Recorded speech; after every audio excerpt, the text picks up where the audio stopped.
Hey everybody, and welcome to another episode of the BJJ Foxcast. I'm your host, Alex Martinez, and today I'm really excited to have a good friend of mine, Jonathan Van Buren, in the studio. Jonathan, welcome to the show, man. I appreciate you having me. And I appreciate you being here.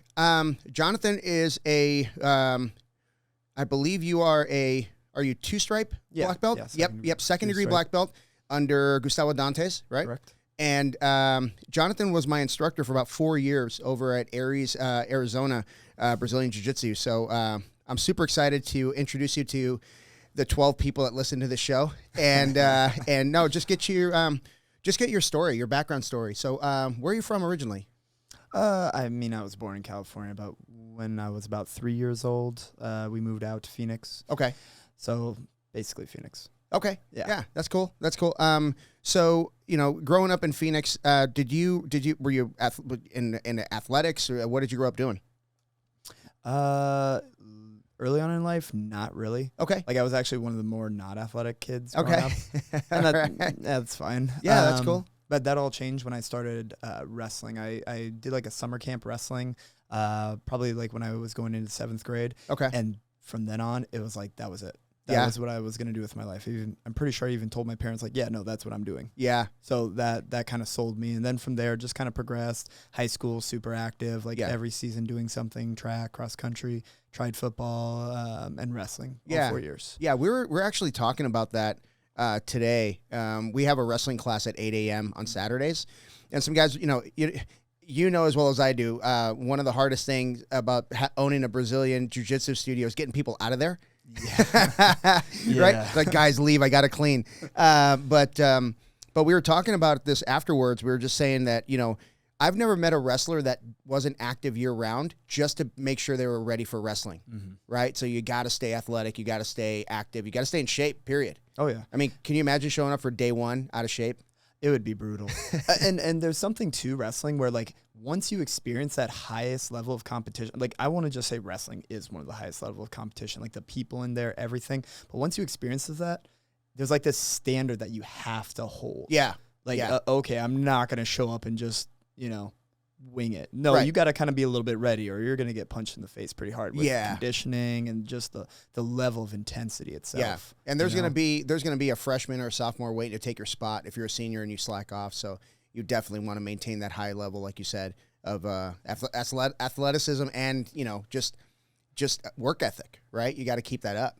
Yeah, that's definitely one thing. And I want to say that set me up really well just later in life. Yeah. Like I think anyone that did wrestling kind of knows exactly what that's like. Yeah. So that kind of set up my grappling experience to at least have a high level of work ethic, like you mentioned. Yeah. It's like when you show up to like any other sport, it's like, no, guys, you're not taking this serious right now. You don't know what taking it serious is. Until you wrestled. So I bet you, like, if you put kids in any sport, wrestling would be the one that you should first and foremost, and then let them play around with other things. But like, wrestling will set them up for anything that they need in life. Everything's pretty easy after that. Right? Oh yeah. That's the phrase. That's what I'm learning as I go. I didn't wrestle in high school. We didn't have a wrestling team when I was in high school, but I would imagine it's pretty brutal. So yeah, just from the small taste of it that I get right at the academy. So let's talk about wrestling in high school. You what was your, like, I don't know, your biggest accomplishment when you were wrestling in high school? I wasn't the most accomplished, which is fine. Yeah.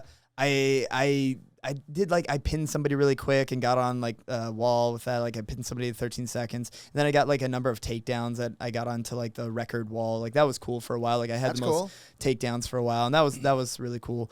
But for the most part, I was, like, the average kind of wrestler, I would say. Like, my senior year in state, I lost to the guy who ended up taking second and the guy who took third. So I was like, all right, I'm kind of okay. But after that, it kind of left me wanting more. Yeah. And the options at that time were either, okay, I'm going to try to walk on an ASU team because that's where I was going to head to college, or do something which, if you ever try to wrestle as an adult, like locally around, it's not a lot, especially back in 2008. Yeah. So UFC was kind of coming around. I want to say, like, as around the time, like, Forrest Griffin and Stephan Bonner had like a huge fight. And I was like, oh, this is really freaking cool. So myself and buddy Issa were just like, let's do that. So we ended up finding a spot down at Metro Mall, and we were there for a bit, about like 8 months, got a good taste of it, got a few competitions, just went right from wrestling to doing this, full on trying to MMA it. And then we ended up going over to AZ Combat Sports and staying there for a good amount of time. So that's where Gustavo was at the time, and I was able to stay with him for even till he moved into his new facility. And I just trained from there, and that was a great experience because I got to know what I didn't want. Because because I tried to do MMA, I tried to do these things, and it just I gravitated way more towards the grappling. I think Issa went the MMA route for a little while, right? He took a little bit more seriously. He did. He was pretty good from what I remember. Like he actually had some fights, and I think he was winning most of them. I remember one. It's when he and I first started like getting acquainted. He had an MMA fight that ended like pretty quick. Took the guy's back, choked him out. I don't even know if he threw a punch. He may have thrown a punch to like set up the takedown and take the guy's back, but that was really the extent of it. I thought that was really cool. But Issa has always been like, I've never known Issa to be out of shape. You know what I mean? Like he's always like ready to go. He's always like a tough roll, stuff like that. Same as you. He's a gamer. He's a competitive kind of guy. I want to say. You know? And that actually helped me a lot because like. I haven't always been the most competitive kind of person, but like having a friend like that kind of helped push and kind of guide me towards what competition really is like, that helps a lot. You know? Like if, for example, and you know how it is, like when you have, 2 white belts in, it's like, okay, try to see if you guys can match up and then kind of challenge each other. Like having that partner is so important. It's critical. Oh yeah. And you know how it also kind of helps develop that camaraderie. I was actually going to ask you at some point, how would you develop camaraderie in your gym? Just off of like what you try to have. Is there like a set system that you utilize, or what's that look like in your gym? Well, camaraderie comes in a lot of different ways. Like there's always a connection people have based on their past, right? Like there's maybe you grew up in a tough home. Maybe there wasn't a father figure or the mom wasn't around. Maybe parents passed away early and you kind of find that connection and you become really close, right? Mm-hmm. That's I hate to say that's easy, but that's one that's fairly common. But I think the method that I use to develop camaraderie is just to sheer suckfest. Mm-hmm. Like make people suffer together. I learned that in the military. If you suffer together with a teammate, man, you guys are closer than anybody else. Like suffering together, maybe you're getting ready for a big tournament, so you train super hard together, you hold each other accountable, you go to the tournament, you get the result you want or not, but no matter what, you're going to be closer to that person than most people in your life. So that's kind of how I envision that. What's your strategy for developing? I mean, similar. I at this point in time, I'm doing exactly that, but in a way that I'm trying to almost like trick them into having fun at the same time. Like, no, guys, trust me, this is really fun as you're doing this. So it's the same thing. It's like you're doing hard stuff together, but even like, no, you want to do the hard stuff together. So, especially do this with. I started playing around with this with kids, and I forget exactly who I was researching at the time that said like one of the 3 things that you need to actually develop learning in anyone is a part of it just being fun. Like if they know that they're learning or they're trying to do something, you've lost it. It's like a part of the actual developing a skill is lost. So right now it's like trying to have fun with your training, but it's a really hard skill to develop. So it's not going to be easy and you're going to have to put a lot of time into it. But as you're doing it, the challenge of doing it is a fun kind of skill building awareness that you're always trying to work towards. So that's kind of where I'm trying to guide the culture of the gym at this time. Yeah, and I think when you came over to our academy as the instructor, we didn't know each other very well. We hardly knew each other at all. Like we were acquainted, but it wasn't like we had trained together a lot. So you had to get everybody to gel in a small period of time. And I think what helped a lot is that we always like trained to kind of compete together, right? Mm-hmm. And we would travel, and I think San Jose is a great example. We had a horrible hotel room that we got at a great price, so I'm not complaining, but it was awful. And going out there competing for 2 days, and then hanging out, and going out that night, and just being together. That really gelled everybody together. I think things like that help a lot too. I mean, that helps a lot. And it can't always be on the instructor either. You got to have a team that's willing to like hold each other accountable, right? Yeah, no, for sure. And then also like exactly that. Like when I actually feel like the group's actually talking with each other and making some help, or some of my more key instructors or players, basically upper belts, are actually kind of facilitating some knowledge. I'm like, yes, this is what I need. Yeah. You know, the day I saw the guys like high-fiving and, you know, exchanging numbers and hanging out after class, I'm like, okay, we got something good going on right now. Yeah. You know, it's just kind of grown from there, which is really cool.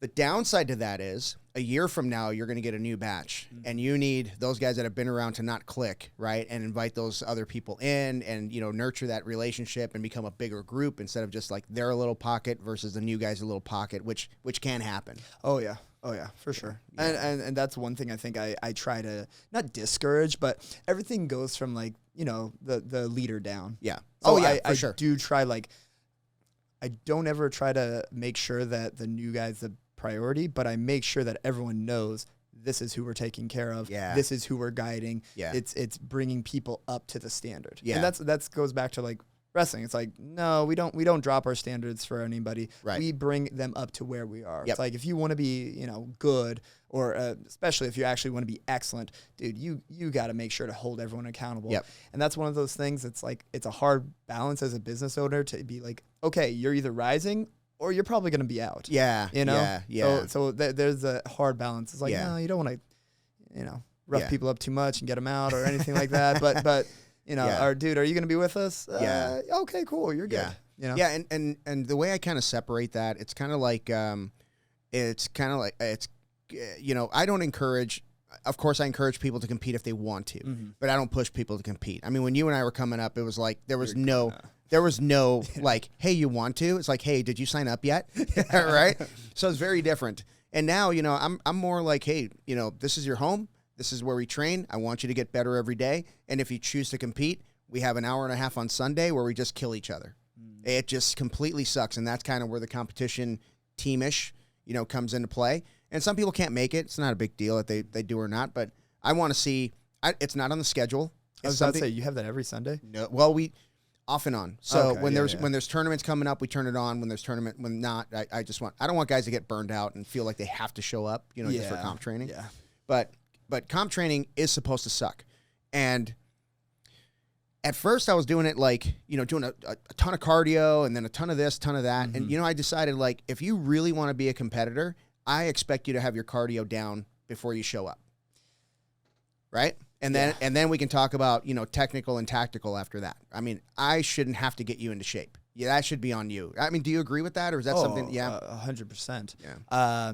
No, wholeheartedly. I try. You know, we all grew up in the same kind of warm up where it's like a bunch of running. You got the push ups. You do the front rolls, back rolls, and that's totally fine. Like, that's a good warm up. But when competing, man, you gotta exactly that. You gotta put it on somebody else at least a little bit, because that's a goal and a challenge that, like, you're going out representing yourself, represent the gym, representing everyone. So like, make sure you at least have that bare minimum stuff down, like conditioning to a certain extent. Like, then once you're ready, then you're just putting the reps in the hours of technical training. A lot of what I find good is just the same thing that everyone should.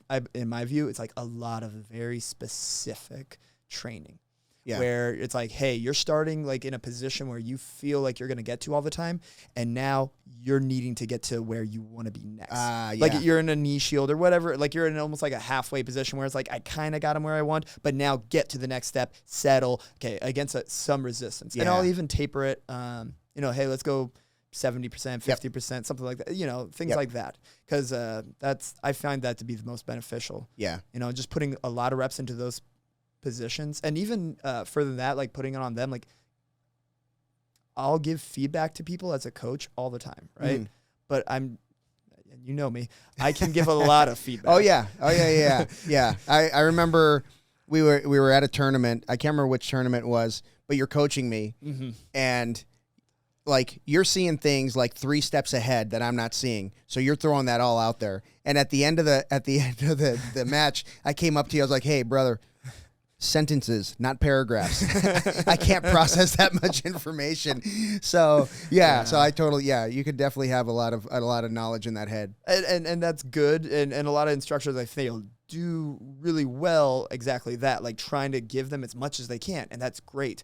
But at least for myself, and I think any instructor that is like that, I feel like getting to the point where you're just giving them that bare minimum and making them just think. Yeah. Give them the tools to observe. Yep. Because it's almost like a travesty if I try to go, hey, this, and you're just a remote control person. Yes. And you never actually had the ability to think and view the position and build your awareness for yourself. Yeah. And it's also like a form of self-expression, right? Mm-hmm. Like you want them to develop into that person who does. Obviously there's fundamentals to every technique that they need to get down, but in the end it's kind of, they're the pilot of the plane, man. You know what I mean? They got to fly it the way they want. So I think that's really cool about jiu-jitsu as well. There is a lot of self-expression with those fundamentals applied. That's really cool. Oh yeah, I love that. I love that. And that's probably what drew me even more to jiu-jitsu. It's like I love wrestling, but at the same time, like I feel like wrestling, it's tough, and I mean, man, and in same thing with jiu-jitsu, but athletics goes so far. Yeah. Like I feel like a lot of my jiu-jitsu, I was being able to get away with things, not get away with necessarily, but I wasn't always the most athletic, and I could still make things happen just because of the sheer amount of possibility. Yeah. And that's what it's cool. It's like you can have a lot of different ways to go in jiu-jitsu. Yeah. And so that expression comes in a lot with like what you choose to kind of hold on to as your game. Yep. You know? Yep. And I think along those same lines, like there were times when I'd roll with you and you just felt freakishly strong for somebody that I outweighed by 40 pounds. You know what I mean? You just seemed freakishly strong. And then you would show me the actual fundamental of the technique, and it makes you freakishly strong because you're doing the leverage point correctly, right? Where I'm just trying to, muscle you over. You're shifting your hip, and those little things that you were showing us, the little hip shifts, grip changes, stuff like that, really went a long way. So, I mean, that's something that I take to this day, from you. So thanks. No, I appreciate it. Anybody that's what I love about jiu-jitsu. Anyone that's like willing to like try and listen, I try to do my best to like, learn with them, teach them, and just we're trying to grow the sport, man. Yeah, for sure. That's the main goal of my school, is like literally trying to just grow. Like, we got to make money and do of course, the regular business. Got to pay the bills. Yeah. Oh yeah, but like what actually is the goal? Because you can make money anyway, but it is to grow the sport, grow the amount of people that are doing it, to grow the amount of people that you're influencing a little bit more. Yeah. For you, the good. Of course. Yeah. For the good of them, for the good of you, for the good of everyone. Yeah. And that's what I feel jiu-jitsu is good about. For sure, man. And for those of you that don't know, Jonathan Van Buren is the owner of Jonathan Van Buren Brazilian Jiu-Jitsu. And are you in Chandler still? Yeah, we're like on Chandler and Gilbert border. Ish. Yeah. And what are your cross streets over there? Because you just moved, right, to a new facility. Well, yes, it's in the same plaza, though. Oh, okay, cool. We upgraded, so we added like 1,000 square feet. Nice. So and then we added like double the mat space. Yeah. So that was really great. Yeah. So we're off of McQueen and Pecos, Gotcha. which is right off the 202. Super convenient for like that's one thing I really liked. It's right off freeway. You got to have that. Yeah, for sure. And I always look at it as like 2 points of entry, right? If you got like a loop in one direction and a major freeway going in the other, like, dude, there's no stopping you because everybody's at your place in 10 minutes, right? So, which is really cool. But let's talk about your school. You opened up just before we did, maybe 7 months before we did. Yeah. Right. Yeah. And tell me about the catalyst, man. What made you say, you know what, I'm going to do this, man. I'm going to open up my own school. I've been teaching for a long time before that. So at that point, let's see, I was back in 2020. So I've been teaching for about like 6 years or so. Yeah. I've been doing jiu-jitsu for like 12 years, Yeah. So that was just a natural part of my life. Like it was one of those things that I don't think I could be necessarily without. And it just seemed like the natural progression in life. Okay. Yeah. My wife and I talked about it, and just because of the circumstance, and it was right when COVID was like happening, like they were shutting us down, like shutting everything down. Yeah. And it got to the point where I literally was just like, if I don't do it now, I don't think there's going to be a better time in life. Yeah. You know, like what am I waiting for? I think I was 30 at the time. Okay. And I I like being able to do jiu-jitsu, and I thought the natural progression would be open a gym. Yeah. Little did I know that you actually have to like run a business. Yeah, there is that part, right? Yeah. There is that part. It's Yeah. hard, man. It's hard because, like you said, you're trying to spread love. You're trying to spread all this good vibe into the community, but Yeah. you also have to pay bills. You got to keep the lights on. And, you know, what some people don't see is, like, not only do you have to keep the lights on at the academy, you got to keep the lights on at home. Mm-hmm. Like, that's a hard thing to balance, right? Because, you know, it, like you said, you got to run a business. Yeah, yeah, and generally we do really good about like making sure that home's secured and like gym's secured, and then like, okay, now I can, because if those two things aren't secured, you know, you're gonna have unrest. It's like I can't even sleep at night. Yeah, within yourself. Oh yeah, yeah, within yourself. Yeah. Oh yeah.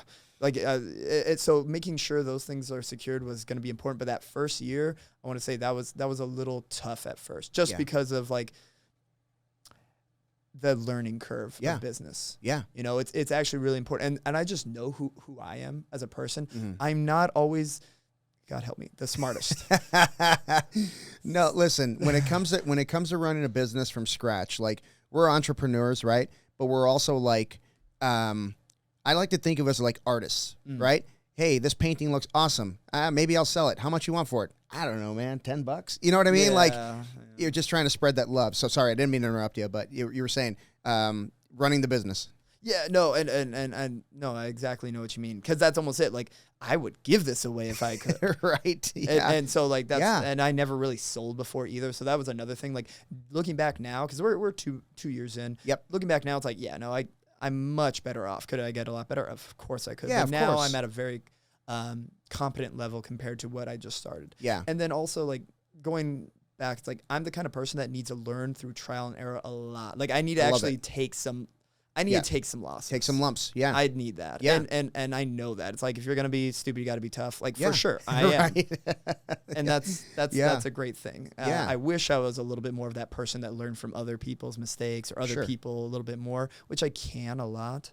I'm sure there's some of that, right? Oh, but, yeah. I mean, I love what you said about taking your lumps, though. That's really good. Oh yeah. Yeah. Well, you know, you have to do that in life. You have to. Yeah. And that's like, if you don't have that ability, like, I feel like nowadays people want to avoid that a little bit. Yep. And it's one of those things you just got to embrace. You know, everyone talks about embracing the suck and embracing all these things. Like, yeah, you have to. Yeah. To a certain extent. Yeah. Like, everything's balanced. Everything's contextual. Yeah. So if you're just going in and doing the same thing over and over and like, no, I just need to do it more. It's like, no, diagnose the problem. Yeah. Break it down, right? And diagnose it. And then, just like any technique that you learn, right? Diagnose it. You can break it up into 7 or 8 different parts. And then you could say, hey, the guy passed my guard. Well, why? I don't know. Well, how about you tell me what you did and what they did, and then we can break that down. So yeah, it's the exact same thing, man. But yeah, you know, the one thing I learned about myself pretty recently, actually, is I was in sales. You know, I've been doing sales for, I don't know, 20 years or whatever it is. But I was always trying to fit in. You know what I mean? I was always trying to, like, I had this imposter syndrome, like, for a long time. Like, imagine being a guy out of the Navy and with a high school degree. That's all I got, high school diploma. And I'm surrounded by degreed engineers, and they're in the same position I'm in. They're all selling. So you feel a little bit intimidated, right? Somewhat. And, you know, and I would, you know, go to these seminars and learn all this stuff. And people are telling me, like, oh, you know, this all, like, you know, who do you have to be if you want to succeed? Like, think of that person you need to be in order to succeed, and think of, like, who you should be in order to be able to execute. That is the stupidest advice I ever got, because the only person you can do correctly is you. That's it, man. You got you. If you try to be someone else, you're going to fail. You're going to fail, or you're going to spend, like I did, 40-something years of your life wondering who the hell you are. That's amazing. Right? Yeah. So just, man, if you're going, like you said, go into business, take your lumps, be you, man. Be you. Don't be someone else. I love that about you, man. That's awesome. No, I love that you just said that, because I feel like everyone gets that. Like, if you're plugged into any kind of, like, business, money making kind of media, it's all about exactly what you said. Like, okay, a vision, change to that person. It's like, yeah, you might need to change some things, yeah. But for love of God, don't, like, try to be somebody else. Right. Dude, that's awesome. Yeah. I love that. You'll fail trying to be someone else. You'll fail because you can't do it. And you're going to be miserable at the same time. You're going to be miserable. Believe me. Trust me. Yeah. You're going to be miserable. So, yeah. Once you really you know, and like I've told people, like jiu-jitsu did that for me. Mm-hmm. When I was 40 years old, I had no idea who I was, and I was just pretending to be this person. And then jiu-jitsu just peeled me open, and I found out who I really was, and I actually love that person. You know what I mean? That person's pretty cool. I like it. I'm a little biased. No, you should, I can condone your. Yeah, thank you. But yeah, I mean, you know, once you peel yourself open, it's hard. It's a lot of hard work. But once you figure out who you are, you can't fail because you're you. So, yeah. Powerful. We're not even smoking weed, man. We're getting this deep. This is awesome. That's just my natural conversation. Like this is where I trail with any group of friends. Yeah, man. Talking like that. Yeah. So tell me about your academy. Your schedule's a little different than ours. Like ours is just traditional jiu-jitsu. Like we went out on a limb doing a lot of Nogi, more Nogi, I think, than a lot of other academies do. But you've incorporated striking. You've incorporated like a lot of athletic stuff. Tell me about that. How did that come about? Yeah. Just going back to the Nogi, like when I first started, and I've held it to this day, we've done the equal amount of gi and Nogi. Yeah, same here. Yeah, I thought that was the best idea. Yep, it is.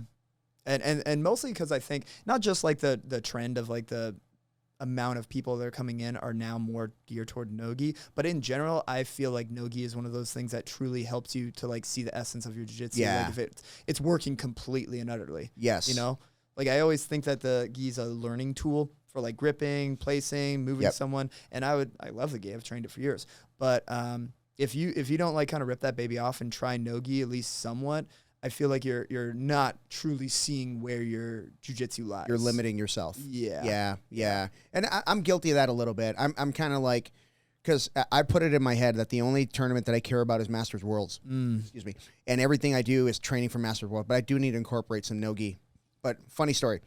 So we're doing a Nogi competition prep last week, and we're more than halfway through, and I'm like, man, I feel pretty good, and I start yelling. I was like, you guys think Nogi is hard? This is a joke. You're not wearing the long pants and a jacket.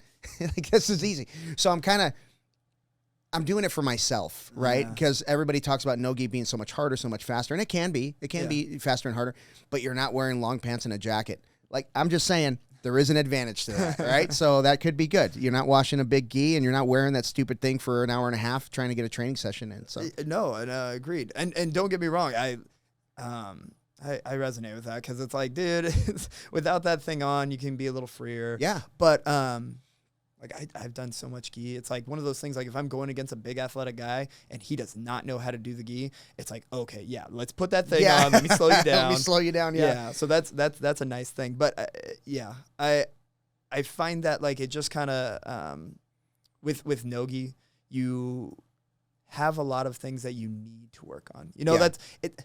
When I say it like shows you where you really are, it's like, no, you need to work this. It like. What you should do, you should be working on wrestling up from bottom. Yes. You should be working on controlling hips, not just, working on controlling a collar or sleeve. Yep. And it takes away just like, oh, I guess I'll just guard play. It's like, no, you got to be actively guard playing. Yes, you got to have, and you have to have it dialed in too. I remember not the first time, but one of the first few times I did Nogi, I play a lot of De La Hiva in the gi. And as soon as I wrapped that leg and grabbed that ankle, I was like, this is a mistake. And they were just past my guard. But you've got to know, like, you know, I usually play like a closed guard, a butterfly, maybe an X guard, and I rarely deviate from those three. Like if I'm playing guard, those are the three that I play. Is there something different that you do in Nogi? I mean, I'm not trying to like plug every person, but if you're following the trends of like how people at the higher competitive level like play, you got to be playing like seated butterfly guard against a standing opponent. Like anytime, and not always people can get away lying on your back, but like having the ability to like come up into either like a seated butterfly guard where you're playing shin to shin and entering, or just getting that threaten of like a wrestle up to get to your other positions. I also like one of my main guards that I just teach like day one people is just outside ashi, single leg X. You should be doing that like as like your main thing. Like even just I was teaching back escapes recently, and like as the guy tries to mount you, you go right into your outside ashi. Because you need to. So like having just a base position like that where you're actually like held onto someone and you know like kind of the reactions and the off balances from there, I think super important. Nice. You know, and then just generally butterfly. So anything that if you just look up like BJJ Fanatics and like the Gordon Ryan stuff, I would just do it's what all Gordon trending Ryan's in that doing. way. Yeah, just do what he's doing. You should be okay. Yeah. You can't be him. No one Right. says like hold on to people as well as him. Yeah. But like if you can like kind of mirror some of that stuff, you'll have a lot more success. Yeah. you know? Yeah. What about the striking? Tell me about the striking you've been doing. Yeah, I was gonna segue back to that. So that evolved. Like it was just like one of those things that I always enjoyed it. I wasn't the best at it, so I asked one of my students who is good at striking, and he had coached somewhat before, but I'd asked him like, "Hey, do you think you could do this?" And he ran with it. He was super excited, and it was one thing that he took, and he brought as many people in that he could, and it just grew from there. Nice. And then we have a couple striking coaches in that, like, it's just an auxiliary class to our jiu-jitsu, but it's one of those things that so I'm big into mechanics, like movement and how things work, like, and how humans should actually move. Okay. So if I'm looking at like the best movements for humans, it should be like from your feet. So that's why wrestling, I think, is really important. It develops an athletic human. Okay, making sure you're doing it correctly and all that. Of course. But say the thing with striking. Like if you take like some of the more athletic people out there, why are they like that? Because they can move really well from their feet, and they have good balance, and they know how their body can kind of reciprocate like a motion from like their hand to their feet. So it basically overall just builds like some of the more athletic abilities that you need to move from your feet. Yeah. So you see it as a compliment to your jiu-jitsu? Completely. Yeah, that's completely, cool. Yeah. If I had to choose like, we talked about wrestling. It's like if I had to choose like sports that I'm putting my kids in, it's like, all right, you're gonna strike like full on boxing at first, and then go to like kickboxing, and then like explore. Like that's an expression right there. Yes. Right. Explore that. Even if you never like actually, do a caged fight or actually sport itself, it doesn't matter. Yeah. Just having the ability to like use your hands and move, and even just the head movement itself, like for self-defense, even just like, hey, just be able to not just cover up and squeal, but actually move your head and do something like that. Yeah, I'm the That's cover up and helpful. squeal kind of guy. I hope for the best, and then I just shoot in, and maybe we go to the ground. But That'd be nice. I don't get me wrong. It's a really good striker. That is what we're doing.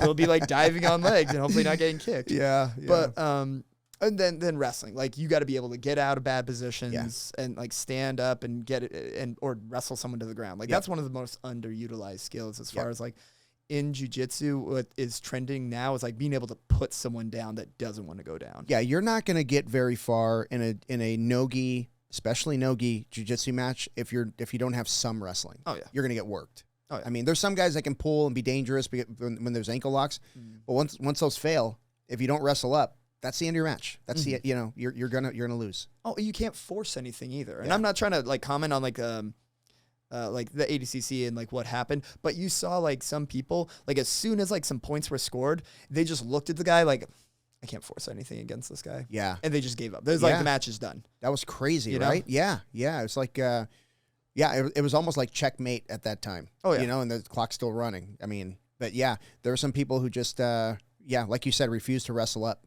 Yeah. And in general, like from your feet, even just having a puncher's chance of taking you down, something like that. Yeah. You need at least that. Yeah.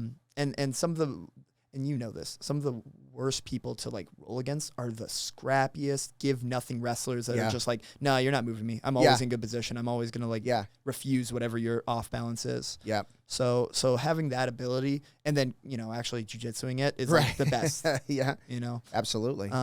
But going back to the striking, we have it like about 3 times a week. Nice, man. Both weekends and a Tuesday night.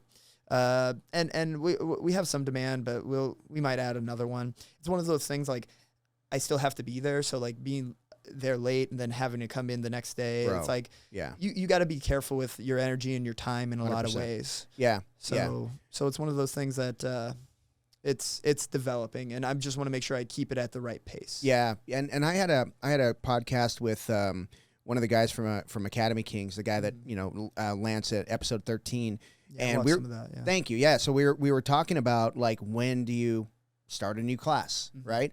And it's really difficult because if you look at here's how I look at it. Okay, number one, is there a demand? Yes. Okay, how many people are demanding it? 2. Okay, so let's start with 2, right? Can those 2 people bring in 20? Right? Now, I have to provide an instructor. It's certainly not going to be me. I don't want to take on another class. I've already got my classes. I can't take on any more workload. Like you said, if I stay late and open up in the morning, I'm not going to be the same coach, right? So you got to think about that. The next thing I think about is what happens when that coach who has a life and life takes over. They have a baby, or they get a new job, or they just can't show up, or they're running late. Who's going to cover that class? Again, I don't want to do it. I will, but that's not ideal, right? Mm-hmm. So those are things that students especially, don't take into consideration. You know what I mean? Because you may have a student that trains at night, never shows up in the morning. He doesn't see you with the bags under your eyes going, oh, man, here we go. You know what I mean? So that is a tough one. But, so where do you find, how do you find that gap in your schedule where you're like, yeah, I could add a class here or I could do that? Because you seem like you have a pretty full schedule already. Yeah. I mean, just because right now, it's like my wife and I, we're the ones running the business. Yep. That the business is everything. Yeah. So it's out of our own ability. Mm-hmm. You know, it's out of necessity in the sense of hey, can this help grow our business? Yes. Okay. Now, is it feasible for us? Yep. Because we have our kids, yep. and we have activities, and we have things that we have to get to. So. Right now, it's just if we can make it happen, if I have enough energy in the sense of because we have from 4 o'clock to 8 o'clock at night. That's our schedule. That's a full schedule. Yeah, and then we also have midday classes, yep. and it's if I don't have the ability to be engaged, like you said, you're not the same person if you show up the next day tired. It's yep. Did the night people take the teacher that you were supposed to be in the morning? Yeah, exactly. You have an obligation. These people are trying to get better, and if you don't actually have the ability to guide them to your fullest, you're doing a disservice. Yeah, and it's not a motivation thing. No. Because jiu-jitsu has never sucked for me. It's never been a drag. I've never taught a class where I gosh, I wish I didn't have to do. It's always been good. It's just our attention span is finite, right? Oh, yeah. Our energy is finite. And as we get older, it gets less, right? So, I mean, we got to find a balance there. So, yeah. Oh, yeah, completely. If you're truly engaged, an hour class or 2 hours of teaching, that's exhausting. Draining. Yeah, oh, yeah. It's draining. Especially when, I remember one day I taught several classes during the day, and it was 3 different curriculums. Oh, God. I was exhausted mentally. Because, even though, you know it, mm-hmm. you still have to go through, how am I going to teach this today? And then you're like, okay, this is how we're going to enter into the position. And then we're going to go into this. And then maybe we'll finish with that if we get past all of this. And then you walk into class, you read the room, and we're not going to get through half of this. Yes. And then you have to reorganize, right, in your head. So that's a difficult thing. I've taken that option away from myself and away from my students in the sense of, I will stick to a subject for a month. And I think I remember you talking about this, I think a year or something ago, where you have a progression in yours. I don't know if you still have that or not. It's a progression from the beginning of the month to the end of the month. Yep. We're going 2 to 3 weeks now. Okay. Not the full month, but yes, same thing. Yeah. Okay.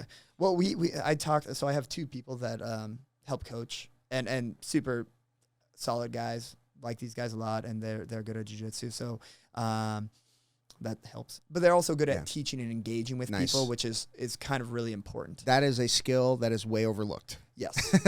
well, I can be as guilty as possible because I became very mechanistic with jiu-jitsu, and I was just this is the move, do it. And that doesn't help anybody. If you don't have slight encouraging or relating to them in some way, because one person's learning is different than other, it's hard. So that's a good skill. But I was talking with them about what we should kind of have as our structure. And because we have coaches meetings, I'm sure you have coaches meetings, and it's we should do a month and just work on curriculum, because we have a 100%. Set order of curriculum. So for example, this last month we're September, we're finishing out the back, so the first week is just positions, attacking that position, right? The second week is defending. The third week, we're escaping certain submissions. So we're talking about escaping the arm bar, breaking off the grips a little bit more. So, and then the fourth week is just mostly positional sparring. Beautiful. So exactly. So it's almost if I'm trying to do a competition class for everyone. And I've had day 2 people in there, and they're just what, sparring? Yeah, sparring. We're just doing this all day. Don't Welcome. get choked. Yeah. But the thing is, I feel if you create the right culture and if you like set it up and give them the tools, like I just asked everyone, okay, let's review some escapes. Let's review on holding. We did that for the first like 20 minutes. Okay. Now we're going to just spar progressively. Yeah. Progressively increasing resistance, progressively increasing like the deficiency of the person who has their back taken in this position. Yeah. Like there's a difference between like a seatbelt grip and hooks and a seatbelt grip and like you're full on body locked with like a straight jacket and their hands are just tied. It's like, you got to get a little bit more comfortable. So if we progressively load them in that way, it gets a lot easier. Same thing in every subject that you're teaching, because we're coming up to this next month. We're doing seated open guard. Nice. So like working on like, okay, if I'm seated off my back, how do I get a hold of someone? How do I like enter into my positions? Because people can just refuse. People can refuse to do jiu-jitsu. Yep. And a lot of times in competitions, like, that's fine for some reason. Like there's not like there's a skill to just be like, nah, I'm not going to jiu-jitsu. What do you mean? We're trying to do jiu-jitsu. Yeah. So to be able to force somebody into it is going to be important. But the first week of everything should be kind of setting up the groundwork for how do I attack from here? Yep. What is my main way? What are my options in the sense of I either have like a 1 or a 2 at least. Like, am I going to be hand fighting or am I entering in legs? Yeah. You know, something along these lines. So you're always trying to work on that. And if you progressively have someone from beginning of the month to the end of the month do just one subject, they actually have a skill at the end 100%. That they actually can utilize. Yes. Yeah. And do you have, I have several students who are like super nerds. And I mean that in the best way possible. Oh, no. Yeah. Super nerds. There was zero, like, I thought that was the highest compliment. Right? Yeah. And you know, they retain a lot of information, but they make a lot of notes. And I'm seeing those guys progress way faster than the ones that do not. The guys that come in and just say, I don't know, man, feed me. Yeah. You know, and these guys, like, they really digest what I'm feeding them, and they write it down like directly after class. The hand's still shaking because they have some rounds in, but they're still making notes. Do you have those guys in your academy? Do you have? Yeah, I love those guys for sure. Those are the kind of guys, and I feel like I'm still trying to. You said put it on them, like the conditioning part. Yeah. I'm putting on learning on them. Yes, like you are now developing learning. Like I tell everybody. You need. I'm not trying to teach you just jiu-jitsu. I'm teaching you how to learn. Because after you're done with high school, after you're done with college, people think they're done learning, and it's like that's the biggest travesty. That is a big mistake. So I'm trying to put like learning on everyone's mind, and it's still like not everyone's the same, and that's fine. But at least if we have that environment, it gets easier. But so those guys, the people that take notes, the people that right after the roll are digesting the information. Yeah. And then the other thing, I tell them to study like competition. You don't even have to know what you're looking at. Just look at it. Just look at it. And I'll send them some stuff. Like when they're really intrigued, like you got to kind of not go out of your way, but you got to kind of like really prove to me a little bit that you're wanting to. Yes. And I'm like, oh yeah, totally. Yes. I'm going to invest in you. Yes. Yeah. I've invested in a lot of people in my life, and because I love people and I love to help. Yeah. But I'll overinvest, and it's like that person can walk out at any point. Any point. Yeah. Oh, yeah. And that's fine. You can't be like upset of that. Yeah. But that's just the game that you always have to play as an instructor. Either teaching snakes to bite you or to walk away. Yeah. That's all it is. Yeah, I love that analogy because that's really like we are really snake charmers. Oh yeah. Right? And eventually they will bite and you're like, "Hey, that was awesome." Good you know job. what I mean? Good job. Yeah. Yeah. I still remember some of the rounds with you. They were nightmares. I think you were a lousy snake charmer because I never bit. But no, I remember some of our rounds were just to this day, some of my favorite times are, you know, on the mats with you, man. It's fantastic. So let's switch gears a little bit. I want to talk a little bit about, you've always been someone who really took care of your body. Mm-hmm. Right, you really. I mean, you eat well. You live. I want to say you kind of live like a farmer. You know what I mean? When the sun comes up, you're up. When the sun goes down, you're down. Tell me about that life balance that you have and how you take care of your body and what your mentality is when you get up in the morning first thing. Like, give me some routine stuff. Just throw some stuff at me. Yeah, no, of course. This is like my thing. Yeah, sure. Yeah. This is why I wanted you on the podcast. This is it. Yeah, no, and that's great. I normally exactly that. You try to hit sunrise, and so light is probably the main thing that guides our circadian rhythm through our eyes mostly, but through our skin cells. Mm-hmm. And you can look up a lot of like different people that are, you know, promoting a lot of this. This is like the new age science stuff. Sure. But so not touching your phone for an hour, like a lot of people have said that, right? Yeah. But even if you have like that screen mode that promotes like the color of the sun and whatnot, yeah, it's not good. So what you first do when you get up in the morning, It changes on when the sunrise comes.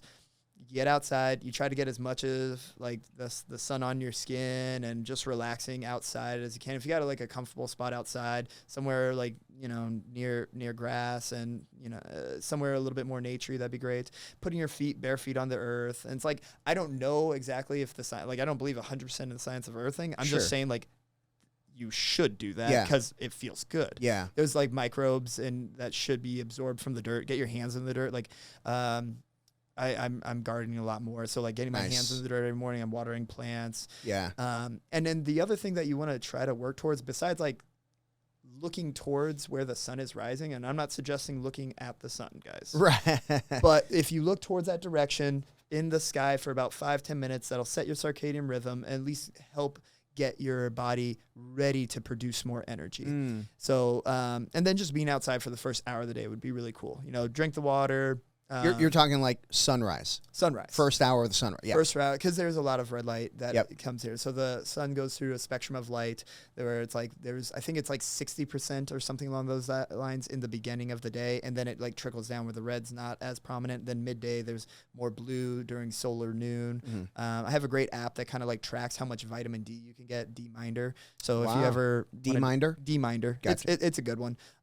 So that'll help kind of like let you know how much vitamin D. But before anyone that goes out into the sun actually like tries to tan and get a tan, you don't want to do that like midday where it's harshest. You want to get to the point where you're building what I've heard referred to as your solar callus. Solar callus? Solar callus. Okay. So that first morning sunlight, that red light, not only like helps expand your ability to absorb basically the UVA or UVI, but it also like protects your skin, like builds up a callus that actually allows you to protect your skin from getting burnt as much. Oh, okay. Because I've been really pasty in my life, and that's totally everyone is because we're all inside. And so for the most part, I would try to get to the point where you like, I don't know, you would have to play around. I just did a lot of early morning stuff, and then like if you can stay out till like a few hours in the sun, then you see how much like UVIs you got at first. After like a few months, you feel a little bit better. Then maybe you do a little bit longer. But especially in like AZ Chandler area, you can get burnt really quick if you're out midday. Oh yeah. So I would just hang out in the morning for a while, build that up, do a few hours like that, and maybe like increments of like getting more of a tan after you've built up that solar callus. Yeah. So that's like the sun part. And then like once you actually feel good with like setting your circadian rhythm in the morning, like your inner eye clock, your eyes actually are like seeing around you where the light, the light's telling you what time it is. Then in the evening, if you can like right as the sun goes down, I try to pop on some these red shades. Like I wouldn't buy just any red shades. I'd actually look up online the blue blocking kind and get some of those. And that way you can not trick yourself into thinking it's solar noon, like where the lights are trying to tell you it's solar noon. Like and it's like always solar noon. So that's another factor in keeping you up. You're told not to be on your phone late at night. And that's not just for the light. That's also like to not allow your dopamines to be spiked. Yeah. So if you kind of just do those two things, set yourself up early, midday, and then later in the day, like not allow yourself to be disrupted, you'll probably get a lot better sleep. Nice. Right? Okay. And then there's all the other things, like it's expensive to try and eat necessarily well, and I don't have the market on eating. One thing I'd always recommend is you never try to eat grains if possible. Okay. Because regular bleached white flour, or any like even like beans or even minimizing rice. I think rice can be fine. But like anytime you just look up what grains are, and if you just say, hey, I'm going to eliminate these, like you just go through an elimination diet. Yeah. And if you just eliminate grains for like a month and see how you feel, I guarantee you'd feel so much better. Really? Yeah. And what do you substitute grains with? Grains, I'll try and like do like they're just carbohydrates essentially. Yeah. So like you can just do vegetables in some way. I'll do a lot of like just potatoes if I need to. Yeah. But you can get like organic and do all the things right. You can go as crazy as you want. Yeah. But like I'll do milk. I like a lot of good milk, like a lot of honey and a lot of maple syrup too. Like if you're gonna substitute, like you're actually gonna kind of get to the point where you're using local honey. I've done raw milk. I still will do raw milk, but that's not necessarily like all these things that I recommend. It's a progression. Sure. You know? Sure. So if you want to go straight from like, I'm going to go from eating grains and totally like disrupting my circadian rhythm to, okay, now I'm going to try to be healthy. That is going to like really be a shock to your system. Sure. Yeah. Yeah. So everything you do should be an elimination protocol. Yeah. Okay. Okay. But for me personally, so making sure my circadian rhythm's intact, making sure I'm not like bloating my abdominals with grains. Those are like one of the two main things. The other thing I do recommend is trying to find somebody that can help you to move better. And what I mean by that is somebody who actually knows how the body works, how it should be structured, and working with them to help fix any dysfunctional movement that you might be facilitating. So, for example, if you had an injury or even like a trauma from like an early time in life, you probably like hold your muscles and the cells in your body hold in a certain way that mean that it's protecting itself from that certain injury. Yep. So if you can like work with somebody that actually will know how to fix that, that would probably be one of the main things that you should do to get better and more athletic. Who do you work with? I go to Functional Patterns AZ, so FP Arizona is their Instagram handle. Okay. So I work with them over there. A person named Tracy Yang. There's another guy, Chris, that I've worked with once. They're really cool. I've worked in the past with, Wadis. Yeah. And what kind of things did they do to help you? Is it more of like a range of motion type of stuff, or what is it? So what you're trying to do is facilitate the most athletic movement possible. Like you're trying to be athletic. Like if you're a person in this life and you're not trying to be more athletic, it's like you need to reset your goals. Yeah. As far as I'm concerned. Yeah. Regardless of what you do. Regardless of what you do. Yeah. So what you're trying to do is get to the point where you can hold yourself up, like the tensions of your body. Because if you look at your body, you're trying to hold yourself. Your muscles are holding yourself up, like, and not just muscles, say fascia, even like the casing of your muscles. Yep. It's holding yourself up in a balanced way. So if like something is pulling you in one direction, let's say your rib cage is shifting in one direction and it's like your hips are pulling you in another direction, now to actually like balance yourself while running and walking forward or even just grappling, that becomes amazingly difficult. And it's only going to get worse it's going to like exacerbate your actual injuries and your actual dysfunctions. So what you're trying to really do is balance your body. So a lot of what and I've done this for years actually. I remember. I think it was probably like 7 years ago I got into this. I had terrible knee and back pain, and I just looked up online like what to do. And it just was like a myofascial release. So like self-massage with either lacrosse ball. I have a baseball. There was like stuff online that you got a barbell and smash like certain things. What I find now is like everything should be a little bit more gentle than what I was doing then. Oh, really? Yeah. Just like a light push kind of thing? Not too light, because you want it to be painful in certain areas. And this is why context, like everything's contextual. That's the one thing I really like about functional patterns, because, and this is not to like demonize anyone who's in the fitness industry, but I feel like, and I know how it is as an instructor and a business owner, everything wants to be easy, and and in the sense of like general things. So in jiu-jitsu, everything can't be general. It's contextual. It's in this particular situation, this is what matters.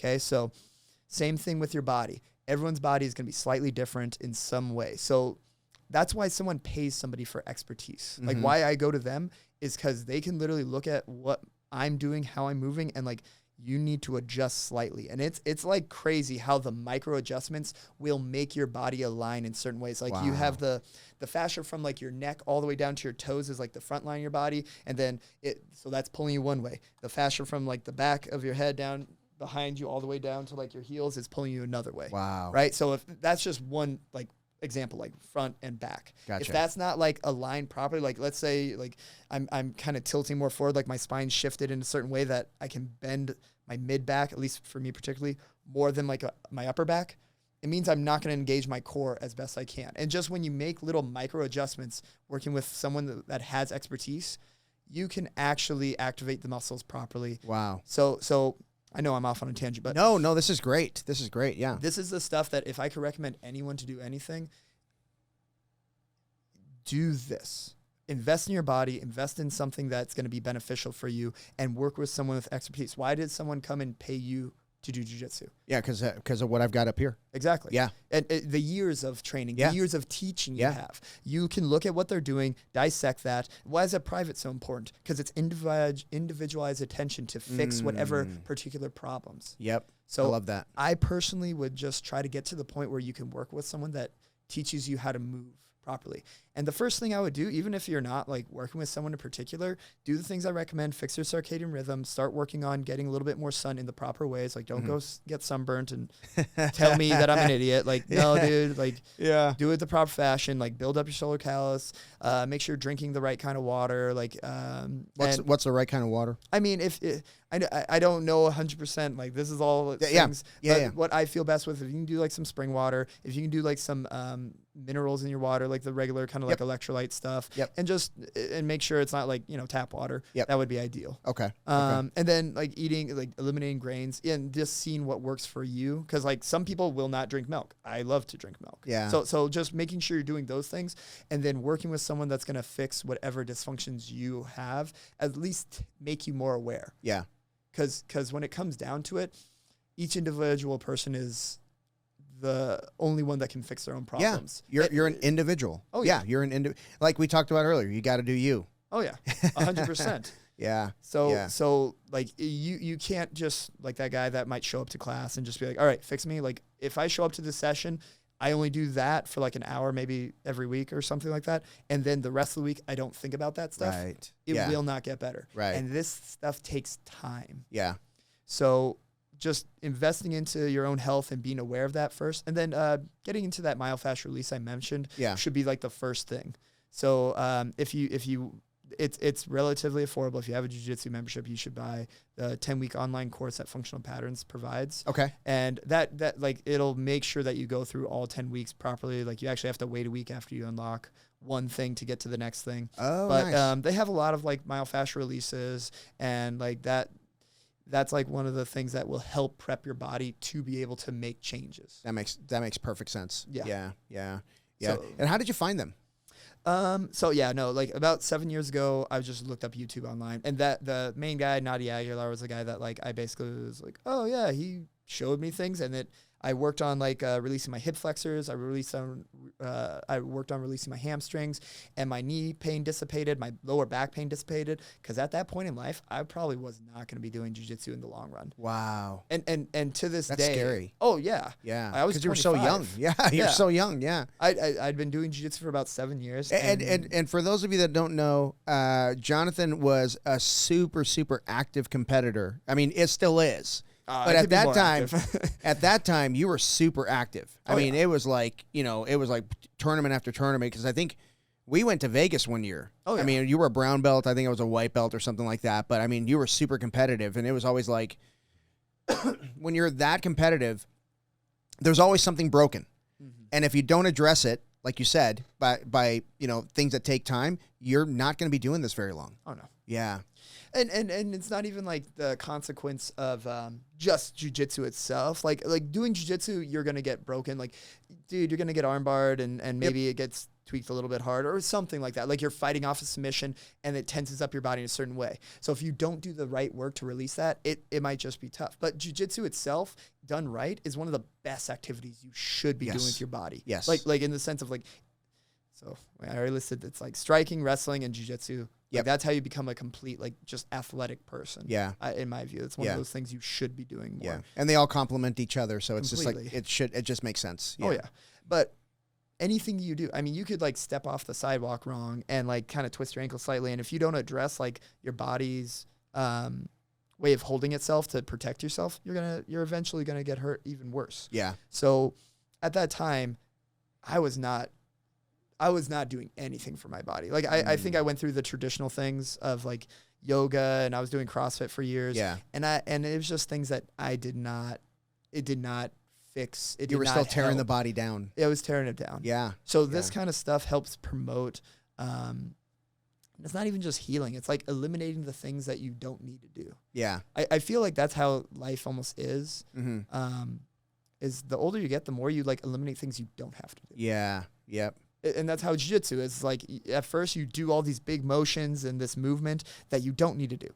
Actually just kind of staying right in the right position is better than anything. Yeah. Yeah. So that's the thing. Like this kind of protocol where you eliminate things that you shouldn't be doing should be across the board in your life. Yeah. But especially for movement, like eliminating the things you shouldn't be doing, and then working on fixing the body is probably the number one thing you should try to make happen. Because then you'll set yourself up for the long run a little bit better. So it sounds like you did an elimination diet on everything in your life. Wow. That's pretty cool, man. Yeah. Completely. That's awesome. And I think most people should do that. Yeah. And then you'll probably realize the things that like you could do without. Yeah. And it's almost like you hold on to things that like I need to fight for, like whatever it is. Yeah.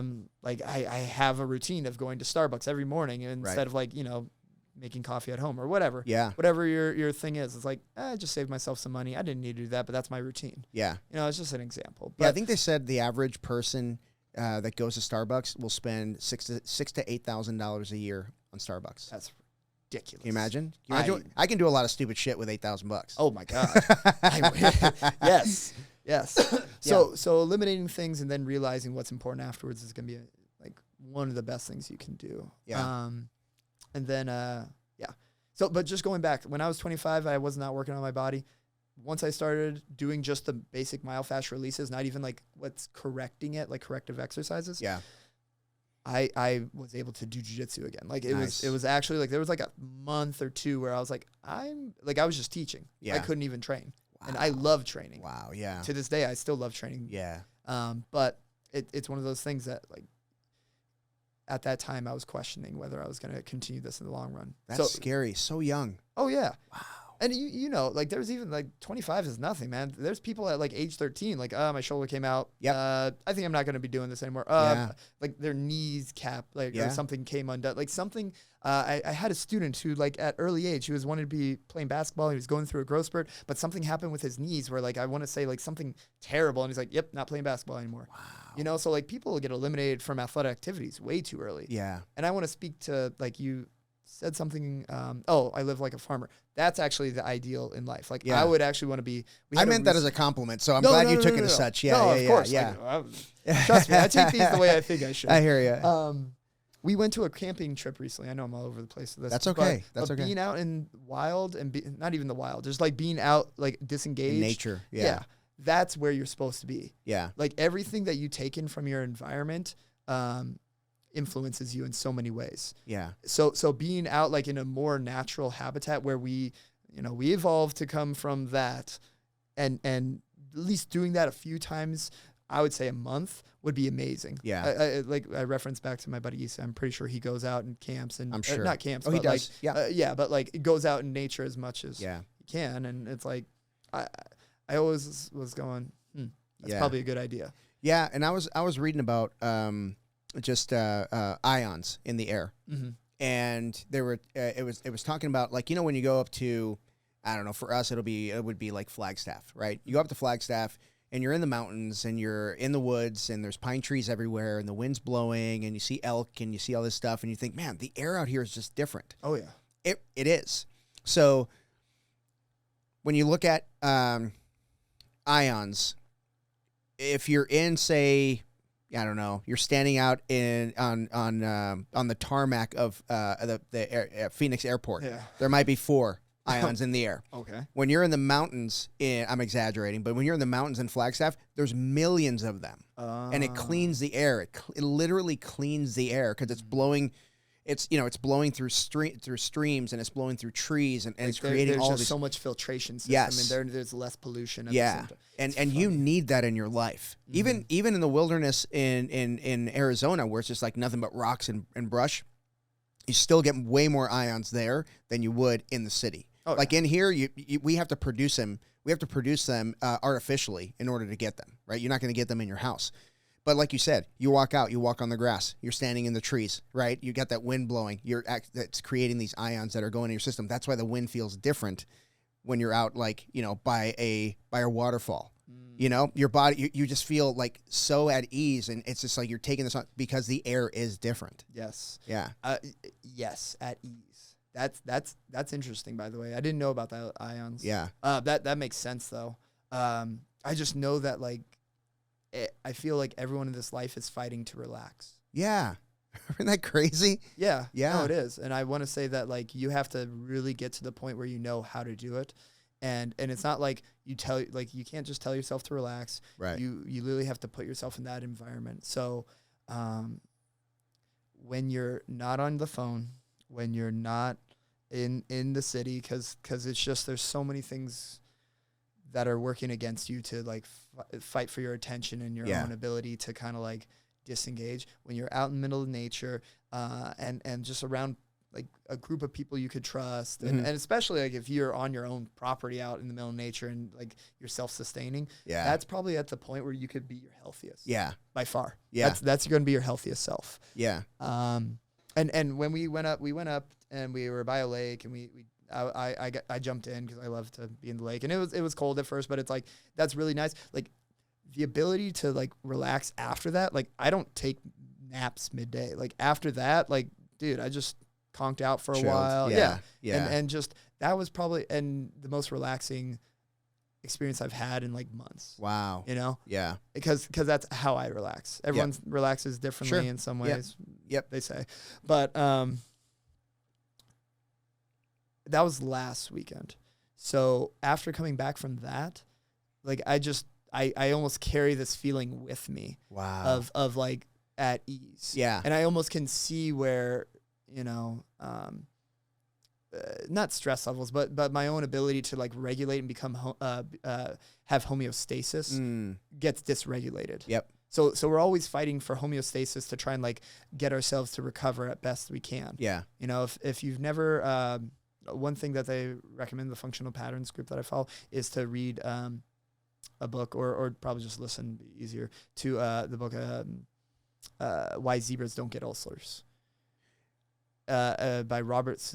I don't think I've read that. Okay. I want to say. So and this is, I'm going to summarize. It's like a zebra can be out in the wild and they could be attacked, and I'll tell you afterwards, but they could be attacked by a lion, right? Yeah. They're attacked by a lion and let's say they get away. They're back with their herd. At that time, like their body's filled with like, you know, cortisol, all the stress hormones, everything. Yeah. They can get back with their herd after surviving this attack and find homeostasis relatively quickly. So homeostasis is where you're going to like recover and be able to like actually renew new cells and whatnot. Gotcha. Humans have like gotten away from that. Like we're now under stress for longer periods of time.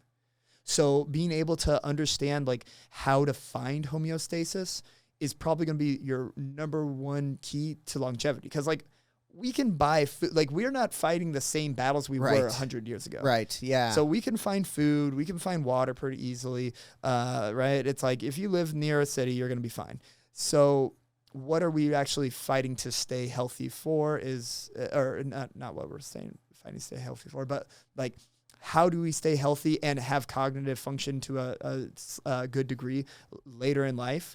It's being able to find homeostasis. So it's not about necessarily like not stressing. It's about actually physically finding what is going to get your body in homeostasis. Yeah.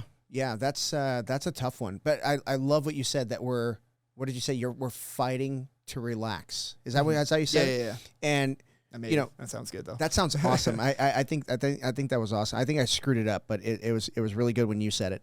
But let's talk about that for a second because let's just say, you know, the analogy of the zebra is awesome. But let's just say we're on a bike and we almost get hit by a car. Okay, the adrenaline dump is enormous. I've almost been hit by cars on my bike because I did triathlon for years.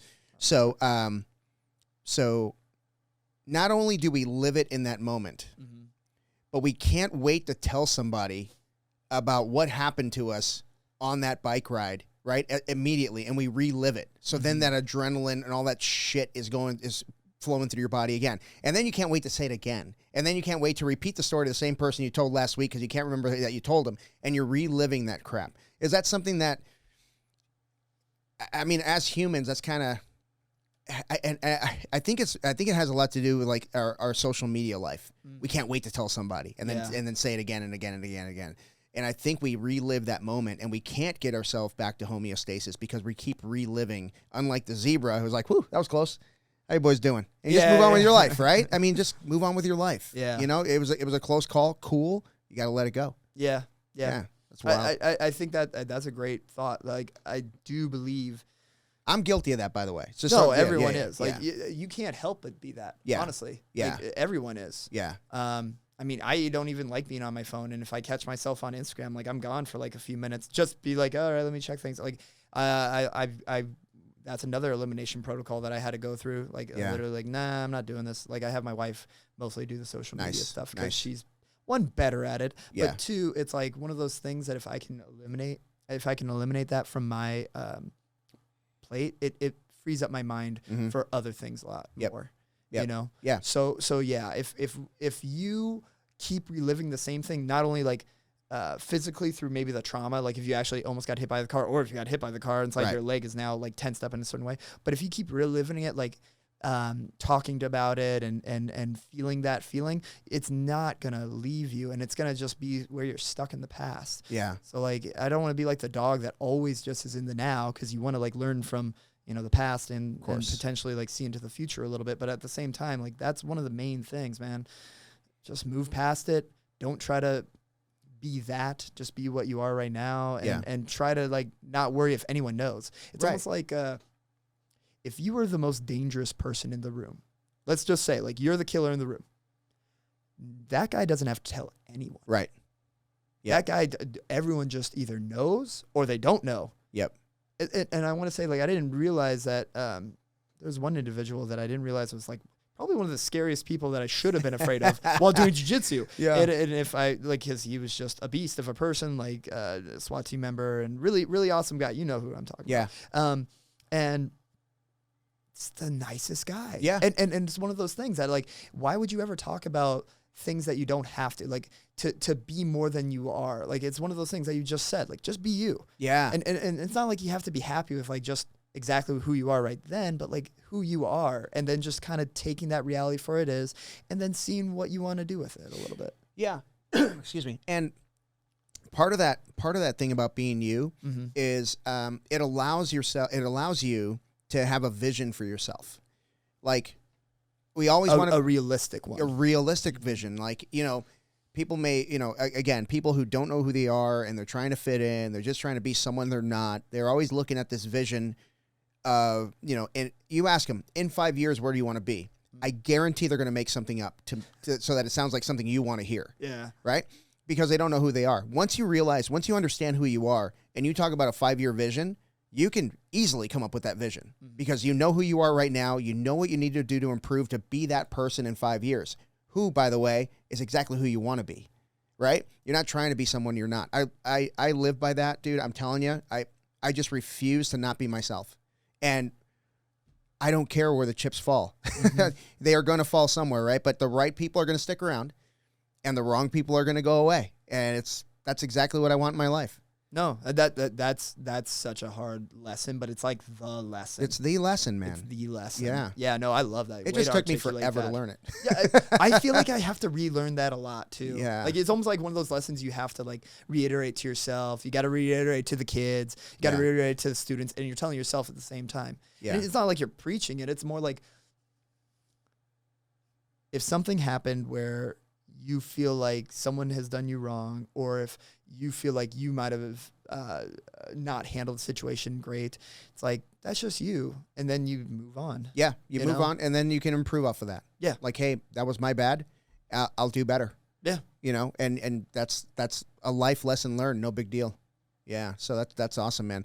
So let's go back and talk about your academy for a second. Yeah. What is the goal for the academy? I mean, you're in, I would imagine, what is it, like maybe 4,000 square feet right now, maybe something like that? No, we're about 25. 2,500? Okay, so 2,500 square feet. And it's mostly mat space, so it's like about, awesome. It's about 14. Yeah. It's about 14. Like, we have 1,000 square feet to like do other things with, and then it's like 1,400 mats. Yeah, I pretend that I'm joking when I say that I wouldn't have bathrooms in the academy if I could help it, if it'd be all mat space. Yeah. I say that as a joke, but I really mean it. No. Like, there wouldn't be anywhere to sit. It would be all mats, because that's my passion is. But thank goodness I have partners because they keep me steady. Keep me steady. Yeah.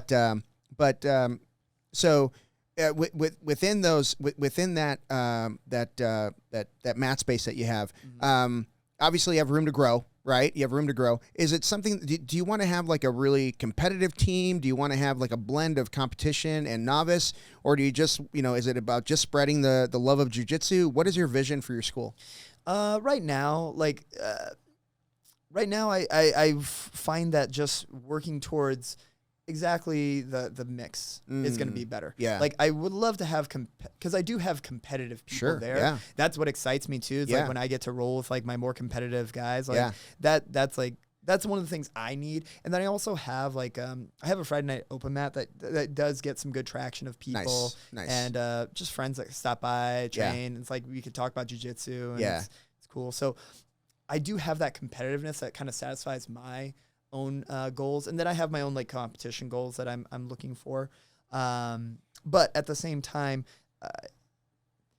right now for the gym, I'm just trying to build the novice side in the sense of like I have a lot of newer people. That's awesome. And I'm learning how to not only get more people in the door, which is always important, but how to retain and make them better. Like I really want to build people up. Yeah. And so pushing competition, not like harshly, but exactly how you said, like you should do this if you'd like. Yeah. As I think Tom DeBlas might say it, as a consequence of your love for jiu-jitsu. Yeah. I think is perfect. That's a great way to put it. Yeah. Yeah. As a consequence for your love of jiu-jitsu, I love that. Yeah. So for right now, because of where I'm at with my students, there's gonna be people that are there's gonna be the guys that are kind of like showing the way with that competition. Yeah. But I want to make it so that it's just the consequence of what we're trying to do. Yeah. Yeah. So there's a number, like I'm building the kids team up to be more competitive. Nice. I'm building up the adults to be more competitive, but I'm mostly just focusing on how I'm going to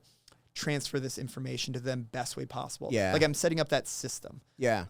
So I'm playing around with like, okay, what, like I wrote down all the things that I think should make, like just a white to a blue belt, like what sets you up well. And I'm currently trying to come out with videos for my own. Beautiful. Yeah. Yeah. That'll help a lot. Oh yeah. Cause then it's like, it almost takes it like, hey, remember I told you work on escaping the back, the mount and side control. I got a story about that in a minute. I'll share your story. I'll share a story with you, but please keep going. Yeah.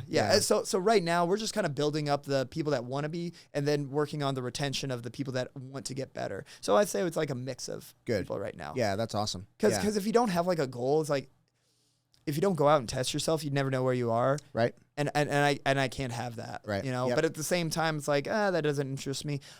Why don't you show up to the next competition, see if it does? See if it does. Yeah. See if it does. Yeah. So I'm pulling the people that think they're not going to compete if they if possible, if they want to. If they choose to. So it's a mix right now. Yeah. You know, the ones that there's a couple. Okay. So the guys that just show up, right?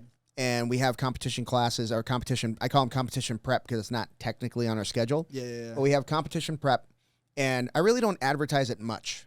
I started putting it out there because sometimes we'll change it from gi to no gi, so I'll make sure people know that we have that going on. But it's the people that show up without saying a word. They just show up and they're not, they just work hard. I'm like, okay, I notice that. And then I've got folks that'll come up and tell me, hey, I want to do the next competition. I always tell people, be very careful what you tell me, right? Because if you share your goals with me, I am your coach. I am going to work hard to help you achieve those goals, right? And part of that help is I'm going to put foot to butt if I need to make sure you achieve those goals. Because I'm not going to let you fail because I failed you, right? So if someone tells me I want to compete, okay, here we go. When? That's the first thing I ask. And if they haven't been training for more than a year, I always push them out as far as I can, right? But I also want to keep them engaged. I want them to feel like, I do care. I really do. I do care about them, but I want them to feel like I kind of envision myself as not just a jiu-jitsu coach, but I'm also like a fighter's manager. Mm-hmm. A fighter's manager has the ability to push their fighter because they know they care, but also has an obligation to their fighter to protect them. Mm-hmm. So if somebody says, I want to do Masters Worlds next year, You haven't competed in 5 years. How about we shoot for a local tournament next year, and then we work Masters World 2 years from now? You know, that kind of thing. Yeah. It's like saying, like you said, like change. You know, it's instead of a process of elimination on your diet, going like, you know what? I've been eating nothing but meat for the past 10 years. I'm gonna go vegan tomorrow. Yeah. That's exactly what you're telling me. Probably not gonna work out. No. That's gonna be rough. But we have an obligation to our students, to our fighters, to our competitors, to our novice, to our, people that just want to come in and train. We have a responsibility to all of them. Mm-hmm. So I want to share a story with you. And I don't know if you remember this or not, but we were doing a seminar over at Navas. I can't remember whose seminar it was. And I was so excited that I got this technique. I was like, but because it just clicked, right? And I was like, and it was something like, we had done the technique before, but it was something that we did in that seminar that made it like, oh, yeah. Yeah. And I was so excited. And then you walked by and you were like, I've been telling you that for 4 years. And you just kept walking. I was like, oh, I'm an asshole. That's one of my favorite stories to tell. And I say that story because, again, the obligation we have to our students, some people really kick themselves in the butt because they don't get it, right? Yeah. And I always tell people, your brain just isn't ready for it yet, right? Just give it time. Mm-hmm. One day it'll be that ape discovers fire moment, and it's yours forever. Yeah. Right? Don't you agree? No, I completely agree. There's things that like I learned at, like blue belt, and then I was like, I'll never use that. And then like, I'm black belt now, and I'm just going, oh yeah, that fits right in. Cool. Like you don't have the actual context of the situation. You don't even have like the foundation of what that move took. Yeah. Or that position took. So yeah. And I also want to say, like, phrasing things differently. I try to do that as well, so that I get to the point where it's like I'm trying to come at you from different angles. But at the same time, it takes time and it takes whatever key elements to get there. So no, completely. I think I don't remember exactly. I want to say that might have been like Samir's or something. It might have been. It might have been. Yeah, it might have been. But it was like I remember that moment. I'm just like, that's hilarious. I've been telling you that for 4 years. I'm like, oh, I'm a jerk. No. I always try to, and this is a good thought. Like if you're an academy owner, an instructor, or anything. And I forget exactly who, but it was a military guy that said, as a leader, anything that your people do that's good is on them, and anything that they do wrong is on you. Yeah, so I 100% agree. You need to. I always try to take things like that. Yeah, I do. Not self-loathingly. It's more like, okay, what can I do better to help them? Again, oh, they did it great. Good job. Yeah, like that's it. And then you'll never be like bitter about what they did and thinking you deserve credit, or you know, like angry that they don't get it. It's like it's your fault they don't get it. Yeah. So like that's one of the best phrases. I love that, because I have students that have really, and I'm sure you have too, that have completely transformed themselves in a very short period of time. Mm-hmm. They're doing hard things that they never did before. Yes. And their body composition is changing. Their brain is changing. Like their posture is changing. Like they're just different animals, right? Mm-hmm. And they come up to me and they're like, "Oh, I can't thank you enough." I'm like, "You did all the work. Yes, you did all of the work. This was always in you. Like I just provided a place for you to do it. Mm-hmm. You walked in. You made the commitment. You put your money down. You did all of the things that you need to do to get where you are right now. Congratulations, man. You did it." Yeah. So yeah, I love that. Yeah. All I did was provide a place for you to do it. Yes. That's it. Yes. Take none of that credit. Yeah. Like in the sense of like, no, that's them. Like you didn't do their hard work for you. Hell yeah. no. No, I love that. Yeah. And that's definitely how I like to come at it. Yeah. Yeah. The one thing I will say that I owe my students, I owe them my best effort. And my best effort is not on the mat. My best effort's off the mat. Studying, right? Being prepared, showing up ready to bring it. Right. That's my job. And I'll tell you, once I started taking that I always took it very seriously, but once I started implementing little things like really dissecting, like, how can I get better? How can I teach this better? Especially we have a 13-week fundamentals curriculum, and it's repetitive. It's over and over and over. It's the same stuff every 13 weeks. Right. But what I started doing, teaching that now, huh? Bet you're really good at teaching that now. Dude, I'm getting better. I'm getting better every day, because I go and I'll be like, well, who is the best at this? And I'll just study the hell out of what they do. And I teach it exactly how they do it. And, who's the best at that? Who's the best at stand-up? Who's the best at side control? Who's the best on mount? When I started studying Hodger Gracie in mount, my mount game completely changed. Oh, completely. Completely changed. And key locks with Henzo Gracie, oh, forget about it. I mean, the way he breaks them down is ridiculous. And that's what I owe my students. I owe them the time to go study those little things that a lot of people would take for granted. Some people say, blue belt can teach fundies. Nope. No. Yeah. I mean, yes and no. It's one of those things that they can do the general broad strokes. Yep. But it's the experienced eye that you're really paying for. It's the experienced eye that they deserve. Yeah, exactly. And that's something that we owe our students. And you're passionate. You've always been passionate about that as well. A lot of the coaching stuff that I do, I stole from you. Like you, Nava, Aaron Simpson, and there was one more. Who else? There was one more that I was talking about. Oh gosh, why can't I think of them right now? But there's things in your coaching styles that that I just carried with me into my coaching style. I just kind of blended in, Aaron Simpson's ability to communicate to everybody in the room, whether they're 3 years old or 83 years old. I was like, all I did was watch him, and I was like, I'm gonna do that. He's good at that. Yeah.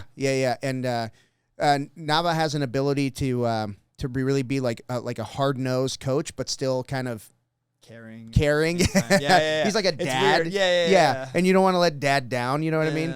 But your ability to dissect very complex positions, you could break it down into 30 different parts, right? And I'm like, that's what I'm going to do. I'm going to break it down and bring everybody in. Here's what you did. You would teach something, watch the room. Okay, everybody stop, bring it in. And there were sometimes, stop, bring it in for the love of God. But I mean, your ability to kind of read the room and say, okay, this isn't working, bring it in. And you would kind of reword it and change the way you were teaching it. And it would stick. And it was really good. And there's several people that can do that. I just stole that stuff. That's great. No, that's awesome. Yeah, man. I'm glad. Yeah. And dude, that's great. I'm glad that I could help you in that journey. Absolutely. As best I can. Absolutely. I appreciate that you brought me in like that, into your coaching world. Yeah. Because man, there's so many people that could influence you. You got to be so careful with who you allow to influence you in life. Yes. So that I'm within that realm. I appreciate that. I take that as a very big compliment. Oh man, absolutely. And who were some people that kind of influenced you on your to become a coach and to take it this far? I mean, you got your regular, like I said, I was in high school wrestling and cross country, and so all the coaches that I had in high school, and but then mostly once I went to Tempe and I was training, it was mostly Gustavo Dantas and then also Steve Rosenberg. Those were the two main guys. Yeah, that were their ability to communicate and how they run classes. I mean, even to this day, I said specifics. Man, we did so many specifics. Yeah, because that's how you learn. Yeah, and they suck. Yeah, you're gonna lose. Because you're gonna lose. You're gonna lose, yeah. And you gotta be not just okay, I lost again. Right. La la. It's okay, no, I lost again. As a competitive person, which I am. Yeah. You gotta not like that. Yep. At least, but you have to accept it. Yep. It's one of those lumps that you gotta take that you accept. Yep. But then you go, okay, so how do I actually do it better? Yeah. And what I always tell my students is you gotta just be aware there's a problem. A lot of people have this false idea of that they just need to do it harder or faster or whatever. Yes. Whatever it is. I know the solution. You don't even know the solution. No. You don't even know the problem. And the solution is never more aggressive. No. It's never more aggressive. I would say sometimes some people do it slow. The only time I'll disagree, sometimes people are doing it slow and oh yeah. I was told when I was right. One of my more recent tournaments, I was told I wasn't doing a heel hook. I was told I was trying to be too technical with it. Instead of just rip their leg out. Yeah, rip their ish off. Yeah. And I was but for the most part, when you're learning and developing, that is never, aggressive is never it. Yeah. Yes. Well, and you said something earlier where you were talking about removing the things that don't matter, right? Mhm. Especially when you're doing technique. Like don't be so elaborate. And whenever I'm talking to a new student and we're talking about rolling, because that question always comes up. Mhm. Like, hey, if we roll, I don't want to get hurt. I want to whatever. I would say roll with the highest belt in the room. Yes. We are the laziest people you will ever meet. We want to get the maximum effect with the minimum effort as possible. Oh, yes. Right? So, and that's something like, that took me a long time to learn. Actually, when I first started learning it, I didn't realize I was learning that, but I was really like, I want to be a good training partner. I want to be the person that people, even higher belts, go to and be like, okay, I'll take you. Mm-hmm. And the way you get to be that person is, number one, you're not spazzy, right? And number two, you don't take things personally, right? No one wants to roll with a spazzy person. I don't care Especially ones what, that like go like, afterwards. yeah, exactly. They took it personally. They punch the mat, you know, when they get like, bro, I've been doing this way longer than you have. It's gonna happen. So yeah, so that's something that I always tell people. Roll with the highest belt in the room. You won't have a problem. No, I agree with that. Yeah.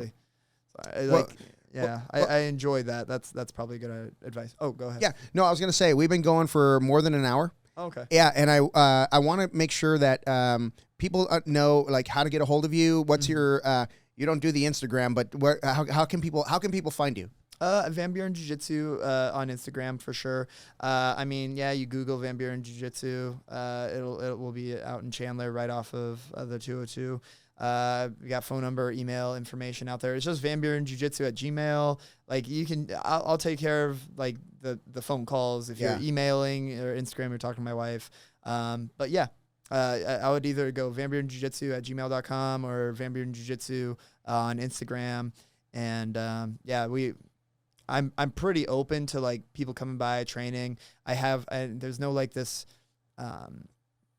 loyalty or disloyalty in any way. Like I got people that come by, just train, they're friends. It's like, dude, anyone that wants to come by train, I'm always more like than welcome to have them. I love it. I love it. Yeah. And speaking from experience, this guy, you've transformed my game, more, as much or if not more than anybody. I owe you a lot of my competitive knowledge, my how to run a class. Like we just talked about that, and just how to be a better training partner. So thank you for that.